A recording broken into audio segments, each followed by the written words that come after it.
to approach a meeting as casually as we approached this one, as far as noise and yickety-yak and so forth. And we feel that it's more appropriate for you to find your seats and make some order and be quiet for a few minutes and try to prepare your mind a little bit, quiet your brain a little, so that when we start to talk, you're in a little bit more receptive frame of mind rather than my having to talk about it like we're doing now. So let's try to make a habit of that when we meet, that we try to get our shuffling done before we meet. In the night, I realized that there were a couple of things that we started to talk about at our last meeting that we didn't finish. Now, I know you have full tummies, and I know that you didn't get much rest last night, and I don't know if you had a chance for a nap today, but I know that probably some of you didn't get a chance. Maybe some of you did. Did some of you have a little nap? Some wanted naps and didn't. Did you get a little nap? Okay. Well, I really want you to do your best to be as alert as you can and as receptive as you can. And I also want you to, if questions come to your mind, if you want to jot a little word or two down so that you remember the question and ask it, I would welcome them.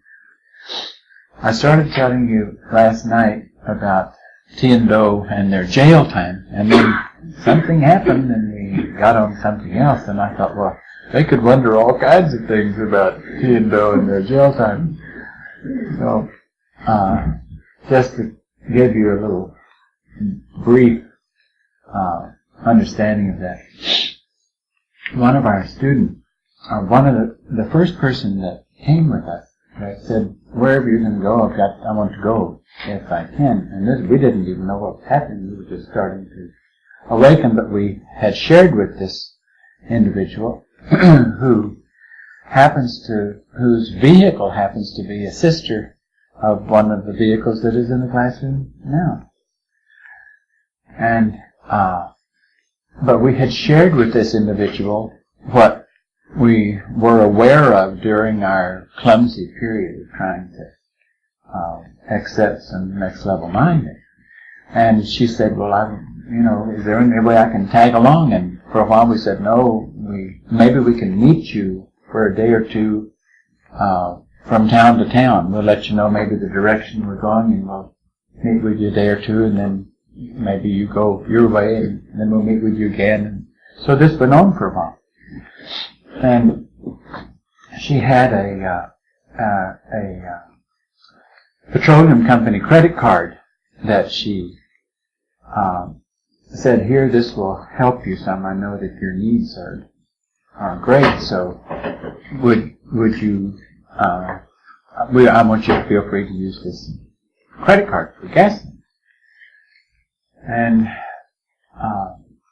funny thing is, I think we used the credit card, I don't know, 2 or 3 times, is all that we used it, and we kept feeling uncomfortable about using it. But, and we, on Christmas Eve, I don't remember the year, but it was the year of Kohoutek. I do remember that. What year was that? Anybody know? Okay. 70s, before 75, after 72, somewhere in there. 73 or 4, Christmas of Kohoutek. T and I found ourselves in the, T's vehicle and this vehicle, we came from, the vehicles came from environments and backgrounds where we were very comfortable, like many of you all came from comfortable backgrounds.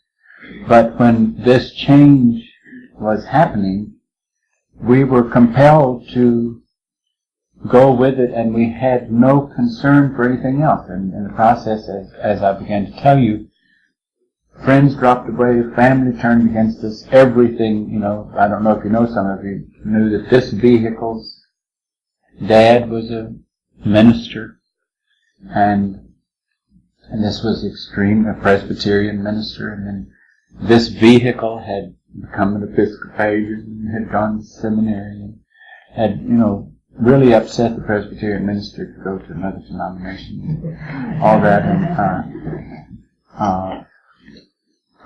T was, which I think is extremely interesting symbolism, because T's vehicle was a nurse in the nursery, which, and yet T didn't see the infants the way humans viewed infants. He saw them completely different. First thing she'd do is, if she took a special interest in one of the infants, she'd go do a horoscope on them. And of course, T came from a very strong Baptist background, her vehicle. And, but the more that she was beginning to awaken and her life was beginning to fall apart, well, the strange thing that happened is that, when T and I met as this vehicle was visiting someone in the hospital, and T came into the room to administer some prescription to the person in the hospital room. So in addition to tending to the nursery, she also attended to some of the patients in the rooms, and that's where this vehicle met T, was in the room while this vehicle was visiting someone sick in the hospital. And from that day on, it was madness, because there was something that we had to do together, and it was difficult to accept, and I tried to stop it, and T would try to stop it, and yet we were still compelled to do it. We didn't know why we were compelled to do it. And I'm giving you just a real rush. The older classmates have heard this in probably longer form. And during that little time that we were working together, of course, T had family, and this vehicle had already separated from family and children, and had gone another direction. And we opened a little place first called Christian Arts Center at the Unitarian Church. And in the Unitarian Church, we were studying everything that people wanted to come and study: Eastern religions, metaphysics, theosophy, and the Unitarians thought it was great. And of course, at the same time, this vehicle was also head of the music of a large Episcopal church in that city. And an article came out that we had opened this Christian Arts Center, where we were going to teach theosophy, and study all of these crazy things. And within a week, the vehicle was fired from that task, and people just very rapidly started turning away from us and wanting nothing to do with us. Well, the Christian Arts Center then moved way out in the country in order to try to get away from people, and opened a place called No Place, K-N-O-W. And at No Place, students came there and studied metaphysics and all of it. And of course, this vehicle was studying metaphysics as fast as it could study metaphysics, because T had a real running start, and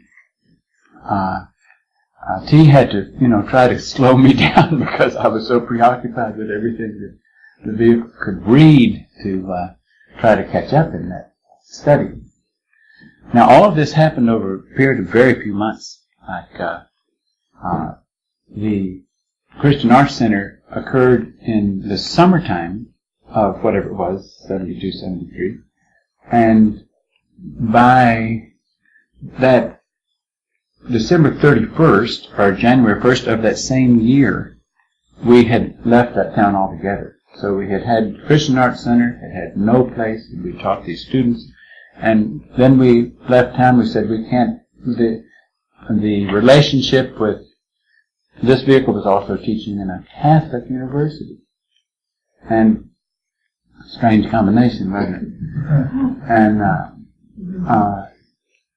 but because of what we were into and the grapevine was getting around, even though it was a large town, and also because T said to me, we've got to live under the same roof. And, I said, well, what's your husband going to say about that?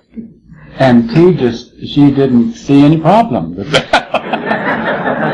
I couldn't understand, how she would not see a problem with that. And I said, well, I think there's going to be a problem with it. And she said, oh, no, he'll understand, because he was the first one to make a major contribution to the Christian Arts Center and to no place. But then she went and announced to him that we were going to have to be in this separate place. And I don't know why, but the next level just blinded her. She thought that he would accept it. Of course, he didn't. And he thought that I wanted to steal T from him because of human interest in her. And so all the people that are most of the people that knew us, all of this vehicle's relations and friends, thought that I had been bewitched by this witch. I'm not saying T was ever considered herself a witch, certainly not, but felt that I was under her spell and that my life was falling apart because of her. And the same thing, all of T's friends and relations thought that I was the demon that had come in and destroyed her marriage, her relationship with her children, and all. Well, this went at a very accelerated pace, and the husband would stop me in the middle of intersection in the town and try to pick a fist fight up in the middle of the intersection with me because I was messing up his life, and we had to get a court order to keep him from coming and tearing up things at no place, and things were just madness. And we didn't know what was happening. I mean, all of a sudden the university job was going down the drain, and work at the Episcopal church was going down the drain. T was working less and less at the hospital, and we were spending more and more time at no place. And the students were coming no place, and the girl I spoke of was a student at no place. So when we left at midnight, December 31st, it's strange that we left that town at midnight, December 31st, and this is 31 days, the last day, or whatever. We left there, and we went off to we rented a little ranch house in the hill country, and didn't know why, but we knew we had to be isolated. And then things started happening very rapidly. And he said, well, we can't just stay here because, we're going to have to earn a living while whatever it is that we've got to do and we're trying to do, we're going to have to earn a living. I said, we don't have to earn a living. He said, it's going to be taken care of. And he said, well, I don't know what in the world, who you think's going to take care of it? And so T went and took a job at a nearby hospital for 3 days, I think. Until, that was the end of that, and we were just doing then whatever we could do to survive, which meant we were doing anything. We were janitoring in churches, we were painting rocks, we were anything to get by. With no concern at all of what we put in our tummies, or what we had on our backs, or how long it was gaps between laundry, or it was just like all of a sudden nothing meant anything to us except what we were doing, whatever it was. We just really didn't know what we were doing. And this individual who, when Cahotet came, we found ourselves in St. Louis in the middle of a snowstorm in this old... Well, first of all, now I'd run you real fast. We went to Los Angeles from that hilltop area. We lived on money we picked up out of the beach. There was down at Hermosa Beach, the waves would wash in coins. I mean, literally washing coins. And we could get $5 or $6 a day picking up coins that would wash up on the beach. And that bought us all the Taco Bell, all the tostadas that we needed, and then some. And we did that for a while. And then we migrated, all we had was little sports cars that those vehicles, little two-seater sports car.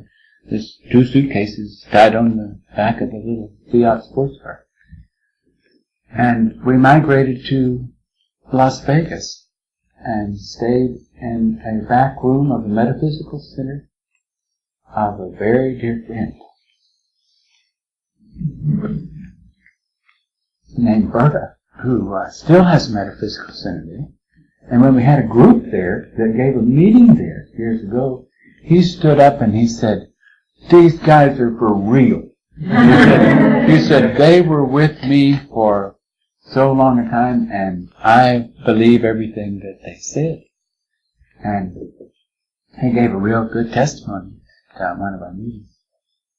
And then we migrated on up to Oregon and found ourselves in Portland. Coming down the hill, Mount Hood, as we were coming into Portland, the engine blew on the little sports car and just died. I mean, just fell apart and died a death right on across the street from an Ananda Marga house.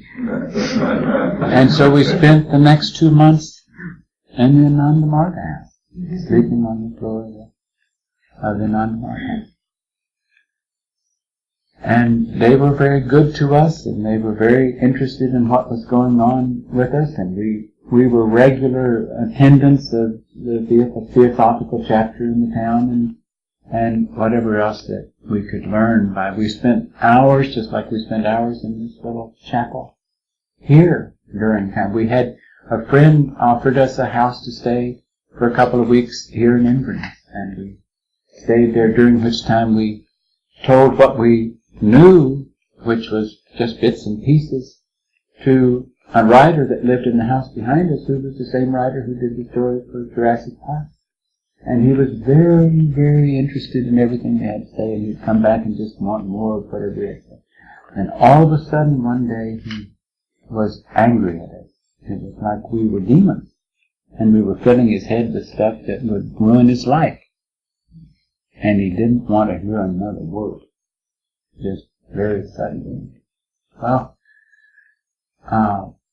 we had this, after the Ananda Marga house, we went and we got some, while we were in one town, somebody ran into the back of the sports car, and an insurance claim came through from the damage that was done to the sports car. It was $1,600. And boy, were we rich. All of a sudden, that's $1,600. We got tired. We bought an old jalopy in Portland, and we put some decent tires on it. We spent, actually the money came through after we got the jalopy, and because we went to Gold Beach, and we had no money at Gold Beach, Oregon. And we were back on the Rogue River, way back in the Hideaway Campground, where all we could do was just study the Bible and freeze to death bathing in that Rogue River, and stayed in little station wagon. We had a cot up in the back station wagon. One slept on the cot, one slept on the floor, and we were there for weeks and weeks by ourselves. We ate blackberries off the trees. We painted stones with astrological signs on them and sold them on the streets of Gold Beach to make enough money to buy cream and sugar to put on the blackberries. And that was all we had was blackberries with cream and sugar on the blackberries. And we felt it was a feast. We were like we were so good. The blackberries were delicious, and we never got tired of them. And then we just started lacing the country. And we went to southern Canada a time or two, and we laced this country back and forth, just doing anything we could do to get by.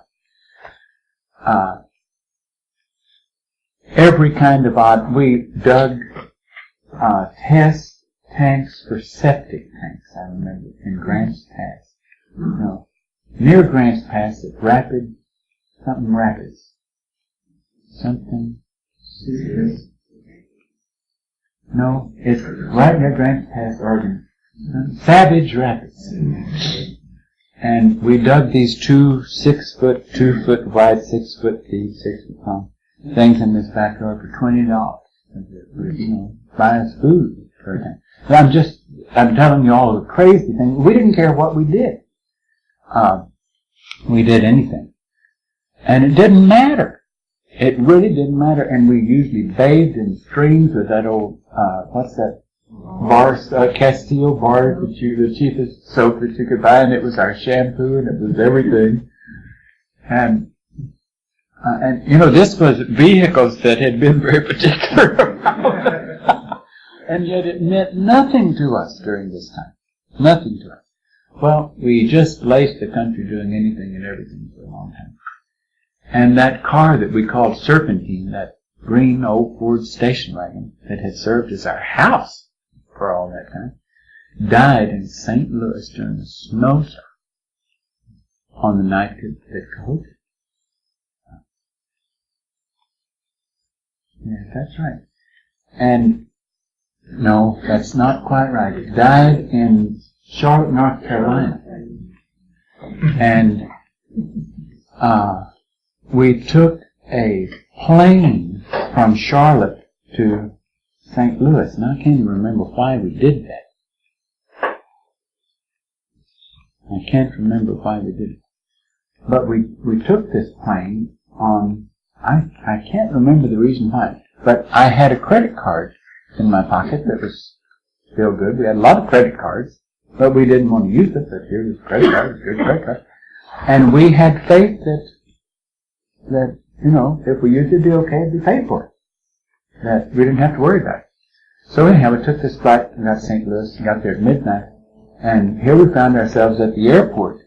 And when we got off the plane, they were worried at a rental car place. And we took that same credit card and we said, we don't have a car. We don't know what we're going to do. Let's just rent a car until we know what we're going to do. So we rented this car. And it was a Comet. It was the night of Cahokia, and it was a Mercury Comet. It was a brand new Mercury Comet. And we rented that car and continued to lace the country. We would go and talk to people, we'd talk to ministers, we'd talk to anybody we could talk to, and we were thrown out of place after place. And, archbishops would kick us out of their church, and sometimes people, little simple evangelists who had no education at all, would frequently be the ones who were more interested in what we had to say. But we visited, we went to Graham's home, we went to Falwell's home in Lynchburg, Virginia, all these TV evangelists. We tried to tell them what we wanted to tell them. Most of them wouldn't even see us. Oral Roberts wouldn't see us. Unless we had an appointment, unless we were some of their followers, they didn't care what we had to do. They didn't care to see it. Anyhow, we rented this car and were oblivious to the fact that we had rented it longer. It finally dawned on us we've rented this car longer than we originally rented it for. So we wrote them a letter and said, don't worry about it, we'll pay you. We're going to keep the car a while longer. And then I remember a little while later we wrote a second letter. We said, don't worry. This is to the company we rented the car from. And then we were in Brownsville, Texas. And we went to see this reporter, and we told the reporter that we had a story to tell him. It was the most important story of his life. And he said, well, I'll meet you somewhere, because we said we wanted to meet somewhere in private, and we wanted to be where we could talk to him long enough that we could really have a chance to tell our story to him. Well, we had no idea what this guy thought. And this reporter thought we were going to tell him a story about illegal drugs coming across the Mexican border. And so he had placed policemen and undercover police, all around the motel and all. And we saw these people standing around, obvious that something strange was going on because they were watching us. And here we went in to talk to him, and we said, what are all these men, halfway up the stairs and down at the bottom of the stairs and at the door and all this to the reporter? And he said, well, I don't know, maybe it's because of your story. We got frightened, and so we left the motel. We took off running, and immediately they thought, uh-oh, something's wrong. We're running from police, even though they hadn't identified themselves as police. But since we were running, then they chased us.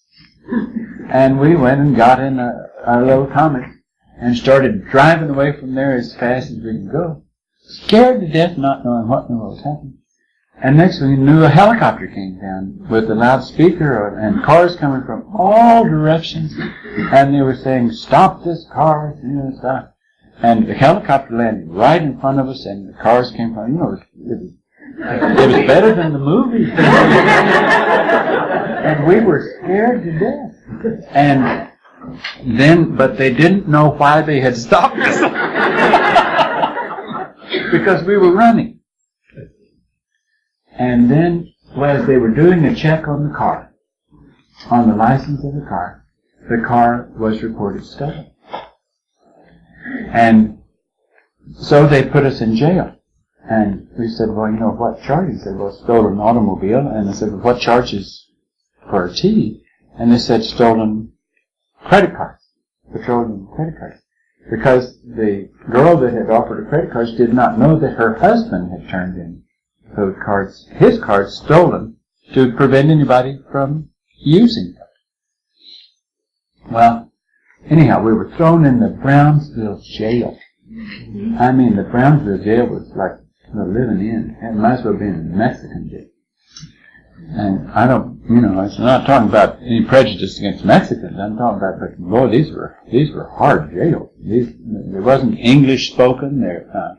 We were thrown in with, at least I was thrown in with, in a small room half the size of this with 40 criminals that couldn't speak English. Double bunks, just, where you could barely crawl between them.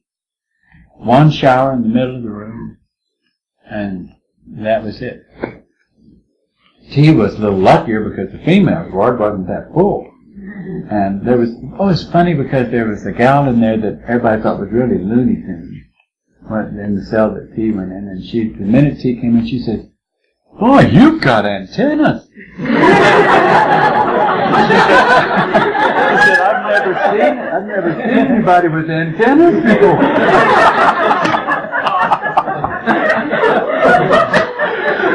Oh, wow. That was crazy. Well, when T and I were in no place and doing the thing we were doing, we had gone with care to get scarab rings that meant something to us, because while we were awakening, we were studying all this Egyptology along with everything else. And when I went in the jail cell, I didn't realize that I had that scarab on, and here this fellow in the cell immediately saw it and immediately wanted it, and offered to protect me if I would give him that ring, which I very quickly did.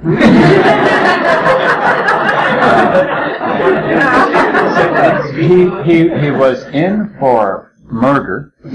He had there were several in the cell that were in for murder, and there were some real Looney Tunes in the cell. Plus, they would shoot up at night until they were just out of their minds, and the behavior in the middle of the night was just unbelievable. And I was glad I had some protection. And this guy would go around with fanning his hand with razor blades to keep anybody away from me or away from him. And I had given him that gold scarab ring. And so he was protecting me. I hated to give up that ring. And I really, really hated to give up that night. But I got protection. Well, the car rental company immediately dropped charges. Had no problem, and it was reported to them that the car had been found. But the district attorney's office in St. Louis, where the car was rented, decided he was going to make some political points, and so he wanted to try the case. He was going to, follow through on the crime. So I was, extradited to St. Louis. He was extradited to, or not because we were in Texas at Brownsville. T was moved to a jail in Houston. And T spent altogether 30 days in jail. And the charges were dropped on the credit card because the girl had had her husband drop the charges. So there's no record or anything on T's case. And I had a little public defender in my case that kept saying, listen, this is a, Mickey Mouse case, nothing to it, just, I'll take care of it. I kept staying in there, kept waiting, and T was, in the meantime, while I was trying to get out of jail, she was working as a nurse in the hospital, trying to pay a lawyer to try to get me out of jail. And finally, the public defender said, if you will just plead guilty, we won't even, there'll be no question about it, because you can get time served, because it's taken so long for your case to get on the docket. I didn't even bother thinking of the ramifications of pleading guilty. I was interested in getting out. So I pled guilty. And that's what got me into the courtroom, to finally get my case on the docket.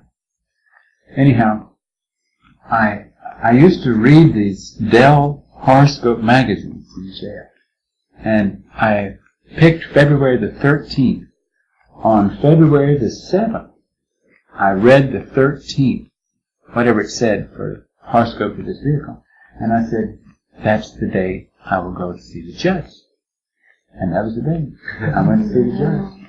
And I was released that day from the court and got a sentence of 4 months, and I'd already served 6, so like I said, they owe me to.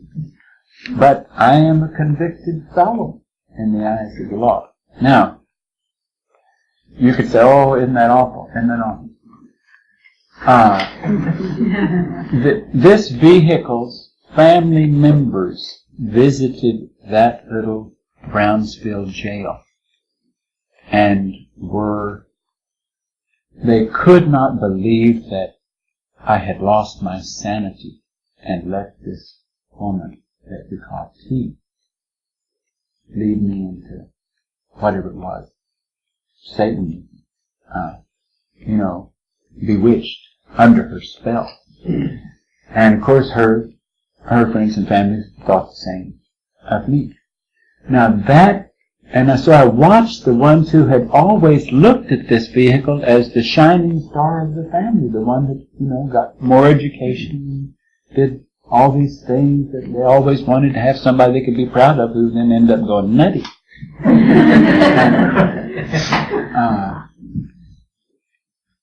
But the point I'm making here is that the biggest favor the next level could do us in having us move at an accelerated pace was to have events occur in a way that our credibility was lost in a hurry.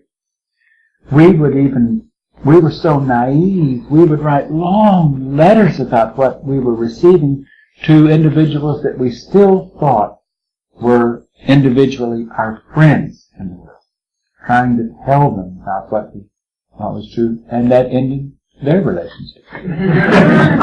Because we were then Looney Tunes in everybody's eyes, Strange thing happened. The mother of T's vehicle never once turned against us. And that was extraordinary. She didn't understand but she trusted us. She never once even said, we even know that she never even said anything off color to any of the relatives in Pete's family. Her position was, I don't understand what's going on, but I trust that they believe in what they're doing. Even though she had seen her daughter lose her husband and children and all these things, and just in a matter of months, life turned completely in another direction. I feel like that was remarkable and very special that she was capable of doing that. Now, I'm not saying that it's necessarily true that every individual who wants to move at an accelerated pace in your overcoming of your worldliness has to lose all credibility in the world. But it did us a great favor. I mean, we both left all kinds of debts behind. We left the vehicles, loved ones behind. We ended up jailbirds. I mean, everything was blackened as far as our credibility was concerned. And which really, really helped, because then all we had was this pursuit and each other doing this pursuit. So, when you read what Jesus said to his disciples about you'll be hated by all men, and they will say all manner of evil falsely against you for my sake. That's true. That's true. And I know that you all have experienced that. If you haven't, you may yet have it to experience. Some of you have experienced it more than once. A number of times. Well, I felt that it was important that you really understand that I felt the next level did us a favor to give us an accelerated ruination of credibility in the human world. Now, also in the night, I felt that he was saying that I didn't quite carry the analogy that we were talking about far enough, as far as using the little analogy of horses and how man goes out to find horses. And I thought that the thought that was given to me was that if you would even think of the vehicles that you are occupying in that same analogy, think of these as those horses that got picked, and that you are not the horse, you're the rider, and you have to break the horse. You have to break the horse. I don't know if you've ever broken a horse. This vehicle has broken horses, and I imagine some of you have broken horses. But when you break a horse, it means that the horse resists. It does not want to give up its wildness. It does not want to be controlled. It does not want to do what the rider on it is telling it to do. It wants to throw the rider off, but the rider stays on and stays on until the horse quits fighting and says, you're going to do what I tell you to do and nothing else. Some horses can't be broken. Either that or the riders aren't persistent enough in breaking. Now, as I said to you, I don't believe that the next level ever put a deposit in a vehicle that was incapable of being broken by a strong-willed driver or rider. And the vehicle that you're wearing and its programming, its genetic programming, its educational programming, its parentage, all of its programming is part of the package that has to be broken. Listen, you are occupying a living animal that has responses that even shock you at times, the way that it responds. And it's like you, at least I've experienced that many times. I would think that all of you would realize that your vehicle has responded at times that would shock your mind. I've got what you want to work toward is not my seeing a vehicle that the rider is trying to get a hold of. But you want to see how fast you have so much control of that when I look at the vehicle, I see the rider and not the horse. Because the rider has so much control of the horse that it's the rider that then is projected. The horse isn't saying, I'm sleepy, I'm hungry, I'm tired of listening to this, I don't agree with that, or what's he doing that for, what's she doing that for? All those crazy things that are emanations of this animal that you're wearing. Now, you think I'm talking theory now, but you have to come in and take over that vehicle. Even if you, the mind, now wait a minute, where is that mind? That mind that is filling that soul is next level mind. Therefore it is not perishable mind. It does not, its days are not numbered. It experiences no pain. It has no handicaps. That mind is free. It has no age at all. It has no limitations. It's only the house that has limitations. So when the mind is running the house, it's no different than suddenly just a piece of machinery suddenly playing out if the machinery played out. You follow what I'm saying? But you have not, well, this to varying degrees from individual to individual, you have not learned how to identify with the amount of mind that is now in your soul that has been given to you from the next level. That mind has to increase so fast that you identify only with that mind. Not the vehicle, not with the old mind, not the mind of the creature you're wearing. That creature has a mind of its own, just like the horse in the corral had a mind of its own. And you've got to put it in its place. You've got to train it so that the slightest hand on those reins makes that horse go this way. He's just waiting for your signal as to whether he's to back up or he's to go left or right, forward, and which kind of canter it is, or what exactly, so that you are so sensitive. He is getting his joy out of manifesting your desires. That vehicle you're wearing can even find a type of pride in serving you if you get control enough of the vehicle you're wearing. It can even be pleased. It can become refined for the first time. It can begin to act more like the mind, within limits.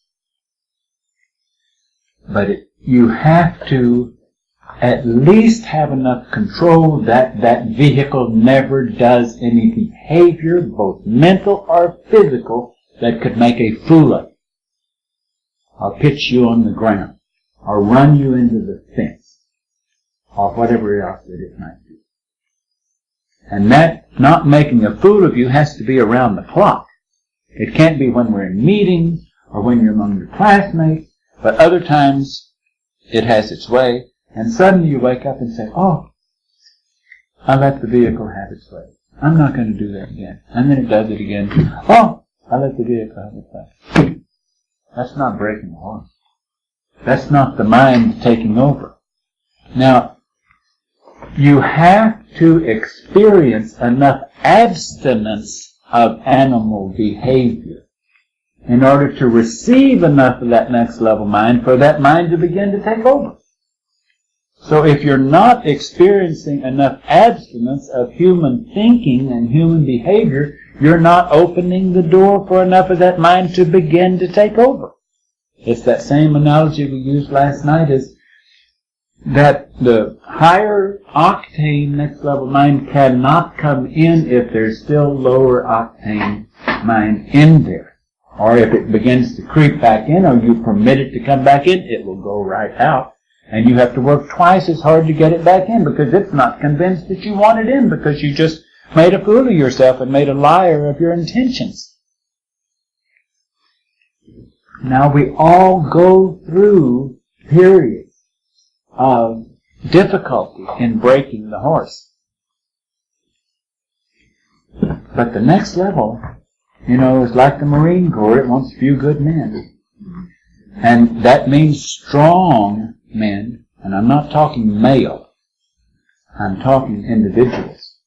But we don't get service in the next level by loving the next level and thinking this is just a real sweet trip. It's hard work. There is no task on this planet to compare to the work that it takes to keep your head free of doubt and judgments and human thought and human behavior and all the things that would stand in your way. Now don't forget, T still sets you up in order to develop your strength. And that's the way it's designed, because the next level wants a few good servants. They don't have any need for masses. They don't need any of us. They don't need me. I need them. Without them, I am nothing. But they do not. T does not need me. T could drop me like that. Because T's allegiance is to T's older member.